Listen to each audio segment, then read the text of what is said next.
भोजपुरी कविता डटल रहिया डोकला के रचयिता मेरे अनुज डॉक्टर पवन कुमार हैं। घूसे जे चाहे छोड़ैहा ओकर बोकेला, भैया जवान तू डटल रह डोकेला। घूसे जे चाहे छोड़ैहा ओकर बोकेला, भैया जवान तू डटल रह डोकेला। अरे कटवा दुश्मन बा आर सोनी आवत बा, बेर बेर सीमा पर हो, बेर बेर सीमा पर गौर घूस आवत बा। कुकुरे से भूखे छोड़ैया ओकर भोकेला, भैया जवान तू डटल रह डोकेला। अरे कटवा दुश्मन बा आर सोनी आवत बा, बेर बेर सीमा पर हो, बेर बेर सीमा पर गोड़ घूस आवत बा। कुकुरे से भूखे छोड़ैया ओकर भोकेला, भैया जवान तू डटल रह डोकेला।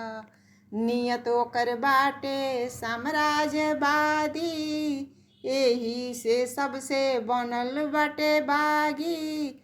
नापे उ डेग त देहा ओकर जोखेला, भैया जवान तू डटल रह डोकेला।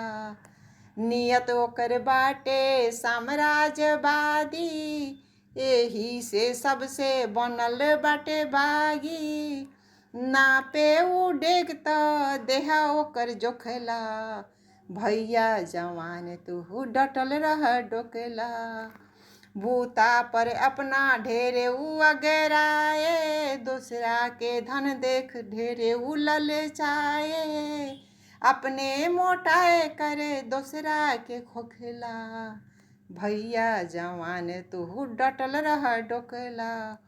बूता पर अपना ढेरे उ अगराए, दूसरा के धन देख ढेरे उ ललचाए। अपने मोटाए करे दूसरा के खोखेला, भैया जवान तू डटल रह डोकेला। भोर नइखे पड़ल पिछला उ बतिया, भाई कह के गोली चलौले रहे घतिया। तूर दिहा फटी ओकर भारत के मोछला, भैया जवान तू डटल रह डोकेला।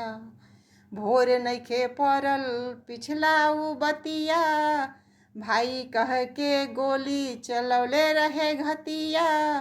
तूर दिहा फटी ओकर भारत के मोछला, भैया जवान तू डटल रह डोकेला। भैया जवान तू डटल रह डोकेला।